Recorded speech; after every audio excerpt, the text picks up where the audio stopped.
Okay. Hi, everyone. Welcome. My name is Ashley Fleming, and I have been with Beauty Counter for a little over 6 years. And I am so excited to be joined by my husband, Will Fleming, and our friend, Jeremy Shore. And if you've been around or if you know anything about Beauty Counter, you know that our mission is to get safer products into the hands of everyone.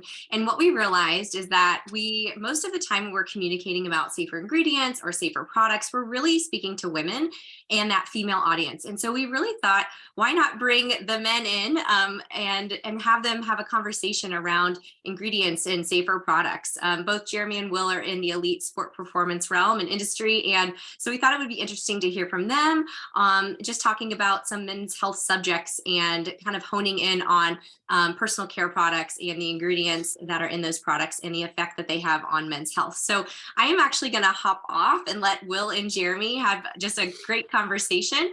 But thanks for being here. We're really excited to get started. Okay, thanks, Ashley. Okay, so Jeremy, why don't we start? We'll introduce ourselves. Ashley was kind enough to say that we're in elite sport performance. But what specifically are you doing right now? Because you have a great, diverse background in training, health, performance, everything, education in particular, right? Yeah, man. And good to see you again, Will. It's been a while, and we have a lot of mutual friends I know and kind of run in congruent circles, I guess you would say. So it's always good to be reconnected. Yeah, and I've been in the fitness space in general for probably as long as you have, 20 plus years, and have had the opportunity to work with a lot of big brands, especially kind of on the media side and on the equipment side. As a strength and conditioning coach, I worked with Men's Health magazine a lot as a contributor, in Runner's World and some of those publications when we lived in New York. And since being in Austin for the past 13 years, I've worked with some bigger fitness companies that sell equipment like Dynamax Medicine Balls, Matrix Fitness, and others. Trigger Point Performance was one. And so the physical body, like you, is something I've trained and worked with for a long time. And I know we're here to talk beyond the physical body into like the other elements of wellness that sometimes get overlooked by us men. So I'm excited to be here and just kind of add any insights I can offer. Yeah, perfect.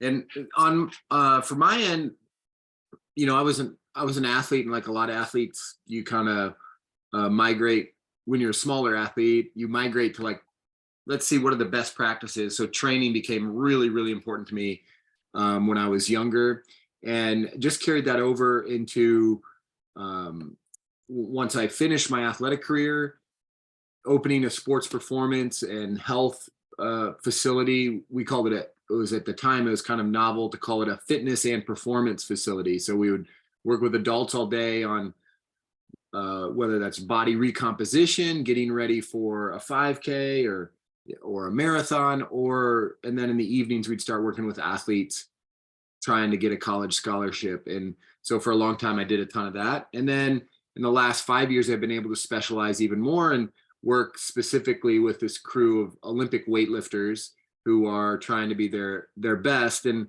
that group ranges from people who just started. I had a girl, a 14-year-old girl who just did her first competition. She's been lifting with me for a month. And I have a couple athletes who are trying to qualify for the Olympic Games. So to me, we're always talking about, what is the way to optimize and elevate to the best degree our performance and health and all that kind of stuff. So this kind of, and then I guess, how about this? The other role that we have is we're both parents, right? And we think about things as dads that, like, you didn't think about when you're, when I was 25, right? But now that, in my 40s, it's like, these are at the forefront, longevity and health span, not just lifespan and all that kind of stuff.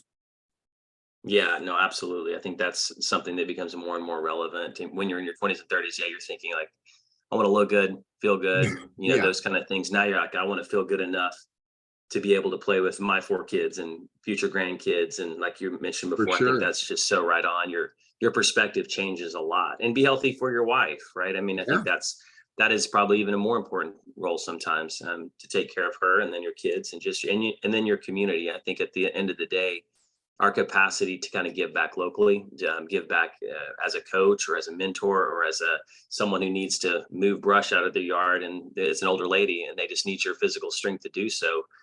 Sometimes we overlook that we can always be on call to be of service when we are healthier and fitter, right? For sure. That's funny you mentioned that. I pride myself right now. I have kids in the two boys doing little league. Next year we'll have three boys doing little league.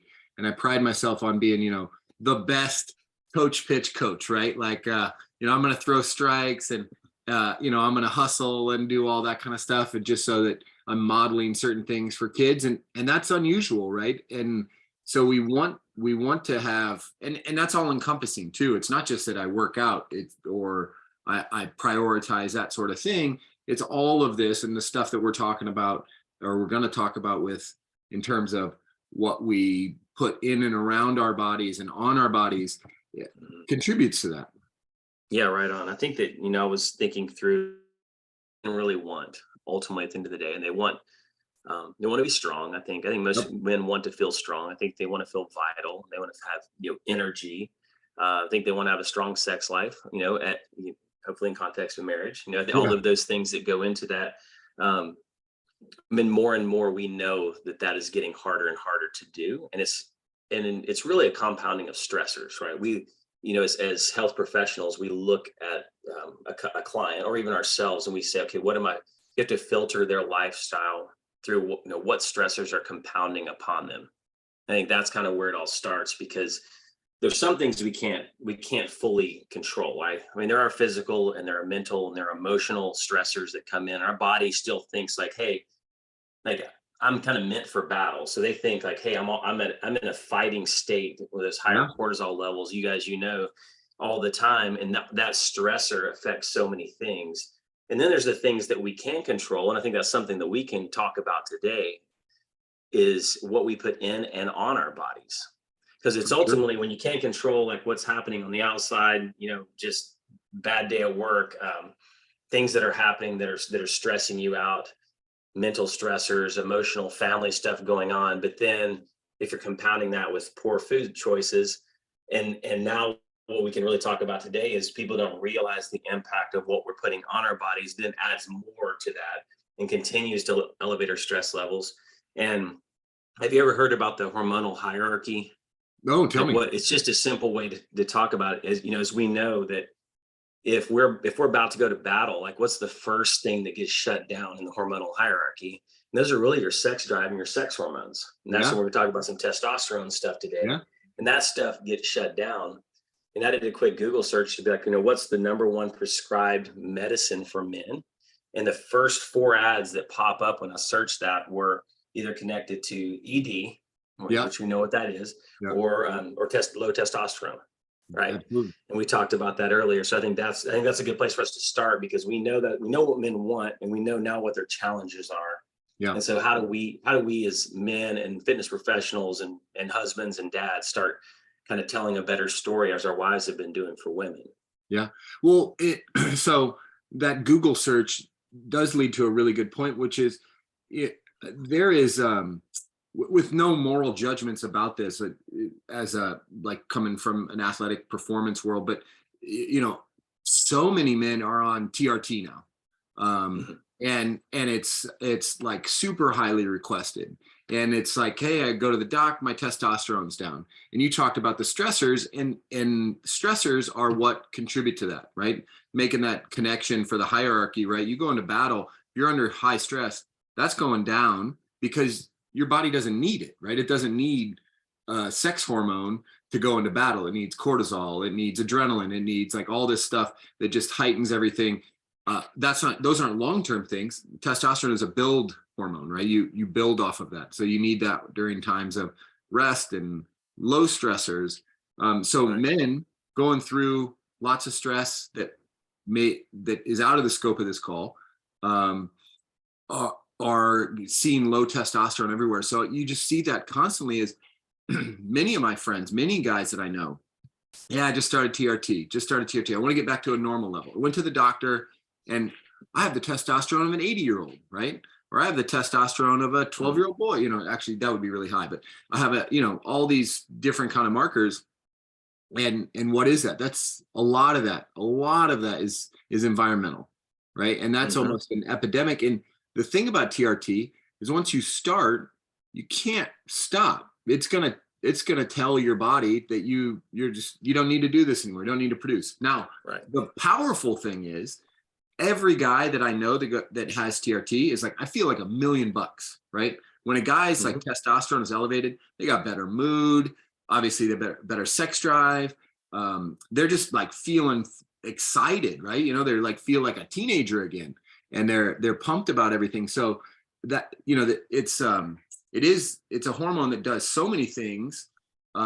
It's absolutely for performance. We've seen that for 50 years in athletics, right? That, you know, hey, give me more testosterone, I win a gold medal. But that's what guys are feeling like. So right. What are the things that, you know, instead of having to go to the doc and do that, because maybe TRT isn't the end goal, it's a symptom. You know, the low testosterone is a symptom of a problem. And I think if, you know, you pay attention to the big thing, we don't want to just treat symptoms, we want to treat causes, right? That, you know, as much as we can, not being physicians or anything, but, you know, that's what I want to do. If somebody comes in and says, I need to, you know, lose weight, it's not just like you have to, there's not one cause, right? If an athlete says to me, I want to run faster, there's not just one cause. There's a whole bunch of things. So we got to treat the whole thing. We got to address all of it. And so that's where we are today, where we're talking about, you know, really specifically the products that are about, you know, in the environment and that men use and women use, and everybody who is familiar with Beautycounter would probably know about this stuff, is these endocrine disrupting hormone or chemicals, right? These EDCs. And have you had a chance to read anything on some of that and just how prevalent that stuff is? Yeah, I mean, I thought an interesting fact I read that was shared was in 2023, it says that men have like half of the testosterone of a man, you know, of a 60-year-old in 1980, or their equivalent. A man in their 30s has the equivalent testosterone to a 60-year-old in 1980. Yeah. So what's happened just in the last, you know, just since 1980, which wasn't that long ago, is a continued compounding, right, effect of stressors and things that have gotten into the environment. And I mentioned before, you like I had done some advising and contributing. I think you may have in the past for like Men's Health magazine. It's interesting because you open up Men's Health, and we have a lot of peers who contribute to that magazine, but then you start looking through it and look who pays the bills of Men's Health, right? The content may be good. The content's great. Like we get in there and we can learn how to have sexier abs, but then, you know, David Jack or you or somebody's written a cool article and actually doing like planks and rotational stuff and like good stuff, but they have to get the guys to open up the magazine. I've learned from the editors by saying something cool like sexier abs. But the ads I noticed are always, and we don't have to list names of brands. I think we all know them. We were joking earlier about, I think, the Old Spice man. You know, but it's all like guys who are fit and healthy, and then they're putting on kind of toxic chemical based products For sure. to make it look like, hey, this is part of this is part of why this guy is so sexy and ripped, is because he's using this smell good detergent or of some kind, or he's using this facial cream or something, right? And I started thinking about if you took off all of those products out of that magazine, and I know one of the biggest endocrine disruptors is fragrance, right? I've seen that before in products. I mean, you can think back, because we did this as kids. We're like, oh man, it looks like I should get the, you know, Pert Plus for my hair and get that deodorant, you know, Gillette. I got to have Gillette shave cream because we just looked at the cool ads. But the compounding smell, if you were using that body wash and that shampoo and then that shaving cream, man, I mean, like, you'd be a fragrant dude. Yeah, like, no doubt. Yeah, no doubt. But that's the stuff, kind of back to answer your question, like that stuff we realize is our endocrine system's there to regulate our hormones. And they are causing a disruption in that process, which is causing those stressors in our body, which in turn, we talk about the low T, and you said, like, you know, testosterone therapy is like what people are just going to. And I asked Holly this week, I said, so what happens for women who use a lot of Botox? Because that's, you know, putting an outside foreign object into your body. And this is not necessarily, guys are starting to use injections and fillers and stuff. Because once you start entering something an external thing into your body that to kind of make it do things it wasn't designed to do, or it was designed to do on its own, it becomes dependent upon that thing, Yeah. like TRT, right? And then your only hope is to keep doing it the rest of your life, and then have to continue to increase your dose. With, I think with Botox, you was saying then you have to start, your skin starts sagging eventually because the muscles all basically don't work anymore in your face, and so now you have to start using fillers. Yeah. So it's kind of this perpetual like cycle that happens within our bodies when they, if we don't think they can do what they were meant to do, we start giving them false substitutes or alternative substitutes, and then all of a sudden they need them more, or they need other things to fix the things that are breaking as a result of the thing you're doing. So it's kind of a crazy cycle. Yeah, and the the fragrance one is kind of funny. I was I can remember, and okay, so this maybe is a little different topic. If you have teenage boys, right? Yeah. I was like Axe body spray, toss a little cologne, throw, whatever, right? I must have, you probably smelled me coming like I was the fragrance counter at like Nordstrom's or something, right? Like, but you have teenage boys, and that's a huge thing, right? Like, think about that. If you have, well, my kids are too young for that now, but one day they're going to be there, and it's like smell is important. You want to have all that, but they're in this very sensitive period too for your kids, your boys. Is they're in a sensitive period for hormonal development and upswings of testosterone, help them go through puberty and all that stuff, and so we just have and then I guess one other point I wanted to make was along the lines of, we keep talking about testosterone, but that goes directly to sperm count, right, too. So if you're talking about your kids who one day might have kids of their own, boys, sperm count has declined by 50% since 1980. And there is what has gone up? The rise of these endocrine disrupting chemicals, right? They're linked as usage of them in everyday products has increased. Sperm counts have dropped. Men's testosterone has dropped similarly. So, these aren't, yes, these are really important for the husbands and the dads and stuff, but equally as important for boys if they're they're gonna be in the point where they're starting to use deodorants and shaving creams and all that kind of stuff as well. So I just think that there's such a need for this, and for the education for guys, because we don't talk about it. You and I talked about Old Spice guy. We're marketed to be masculine and ripped and this and this and this, and it's not what we were talking about: longevity and health span and some of the things that, when you're actually in it, those are like the more important things, right? Yeah, man. Yeah, I mean, the legacy we're leaving, in a sense. The funny thing is, think about,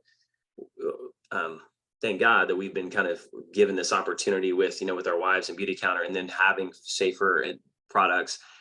And then when you walk through a department store, like, my kids are so much more sensitive to that kind of stuff because they're not around it. They're like, what is that smell? Like, they don't, everything is enhanced, so much for them, because they're like, just haven't experienced that before, because they've been in a home like ours, who I would say is non-toxic as it can be, and the stuff that we're putting on their bodies. And I have a teenager now too, and he's needing to use deodorant and starting to shave, and teaching him how to use moisturizer, and he's only being exposed to these things because we're looking out for his future, right? I mean, that's our job while they're in our home, is like, how do we best shape them physically, mentally, spiritually, and definitely leave them with the best opportunities to then go off and have a family of their own. Yeah. I think, ultimately this talk a little bit was guiding us towards the fact that Beauty Counter has their Counterman line relaunching, right? And I've used, I'm not in tune with the launch schedule or anything like that, but I know that it's coming back, and I know that I had like Counterman deodorant that I really enjoyed, and Counterman everything, and so I'm excited about it because I can't.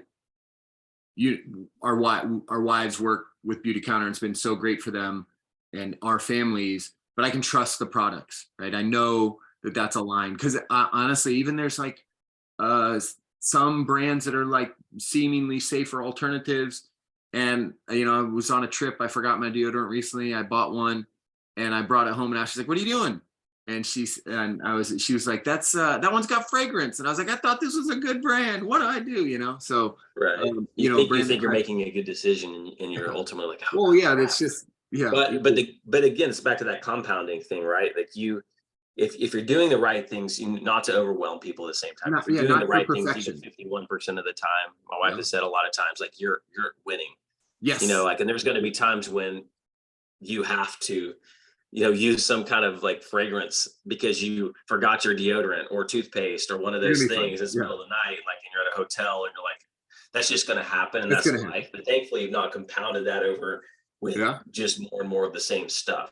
Yeah. That's I think ultimately. And then, I want to ask you. I know there's a couple of things, just since our background is in fitness, and I know I get a lot of questions from men, starting to now even more so, just like, hey man, what do I do? Like, how do I stay fit? And I think that testosterone is obviously directly tied to specific kind of fitness, like in movement. And we are both in a space where we know that testosterone is produced at higher levels if you're treating yourself in certain ways, but also, like, sleep is a big thing, Yep. right? Yep. 7+ hours of sleep, sun exposure, like you can boost your testosterone like 70% if you get like a minimum of 30 minutes of sun exposure. And that's a good one. And that might be without sunblock, believe it or not. We've been Yeah. so conditioned to, like, we have to have sunblock, but then now we're at a vitamin D deficit in most of the country because either slabbed on and we haven't, but maybe 30 minutes without some sunblock is good here and there. Yeah. And some of that's kind of that testosterone boosting thing. And then from a movement perspective, we know that that like 1RM, like heavy lifting, explosive lifting, we know has a dramatic spike in HGH, and human growth hormone, and testosterone. We also know that sprinting is a much more effective way to raise those hormones in our body as well, which are, we want human growth hormone, we want testosterone, we want those things. So there are some smarter ways too than even move, right? That can help you. I don't know if there's anything you have insight on. No, I think it's just, to not keep everyone too long and put a bow on it, there are all of those things that men need to think about, right? And they need to be doing, if they're getting 51% of them, they're getting a chunk of those, getting that sunlight every day. Sometimes that's impossible, right? But trying to get that sunlight every day, trying to get good sleep. Sometimes that's difficult when you have kids, right? But but then maybe you can't, but let's go keep safer products on our bodies, right? Okay, that will help. And let's lift weights, right? Like actually do strength training and weight training so that we can get, a couple of those categories, right? So I think that if we know that we have a lot of ways that we can do that, and if you kind of get a bunch of them, then you feel like you have superpowers, right? You really do. You will, that. So just looking at trying to get that well-rounded movement menu, reduction in life stressors, the boosters that like the sunlight and sleep and stuff like that, and you'll be in a good spot for guys. Yeah, I think that's kind of what's getting at. Is like you can't control. I mean, there might have been a 3-year-old in my household last night that decided to do musical beds at 3 a.m. Yeah, and that actually happened. And my wife, I'm sure, is laughing right now. And so I'm operating on a little bit of funky sleep schedule. So that means I got up and I made different decisions too this morning, right? Probably less coffee for me because I was like, maybe more tea because I'm already in stress. I don't need my cortisol. Like, you have to think about your own balancing act of life that's going to happen. And it comes back to it. If I've got my, from a product standpoint, I use Counterman every day, and I have for the last, 2 or 3 years. When I heard it was going out, I was like, what? Like, really upset about it. Yeah. I was like, I got to go back to like buying other stuff. So what am I going to do? So thankfully, like, I'm thankful that they've decided to bring some of the line back. I mean, I thankfully still have some leftover shaving cream and aftershave. Those are the things I really want. And I love the lotion, face lotion I use all the time. I use some of the exfoliators. I use like a lot of different products, and then thankfully I can use all of Holly's hair stuff as well, which is good. So we have like the best of both worlds. So which is good. So I'm thankful that we can control that. And I hope this is an encouragement for us to just have this initial conversation. I think it was great that Ashley put this together, because it is something that's not talked about at the end of the day. And it's not like there's no reason to not talk about it, but it's just kind of like, hey guys, have you ever thought about it? I don't think it's not talked about because guys just don't ever think about it, right? I Yeah. think they're just not. No one's ever said, hey, like, why are you using that? I mean, that's not really good for you, right? And they're Yeah. like, what do you mean? It's like it's on my skin. Yeah. Well, we know now that the skin absorbs can 40 to up to like 70% of what you put on it gets into your bloodstream. I Yeah. mean, if you don't believe it, you've seen medicine be applied through the skin, Yeah. right? Yeah. So if you think about the products I'm putting on my skin are like medicine, anything you put on your skin is going to act like medicine in some way. It's either going to take life or give life, right? And so I think that's just something just the same with food, right? Let food be thy medicine. We've heard that quote. I think same thing you put in your body, it's going to give life or take life. And I think that's kind of how we can look at life as we move forward a little bit. Perfect. Well, thanks, Jeremy. And thanks for everybody who joined. We'll take care. See you, man. Yeah. Thanks, guys.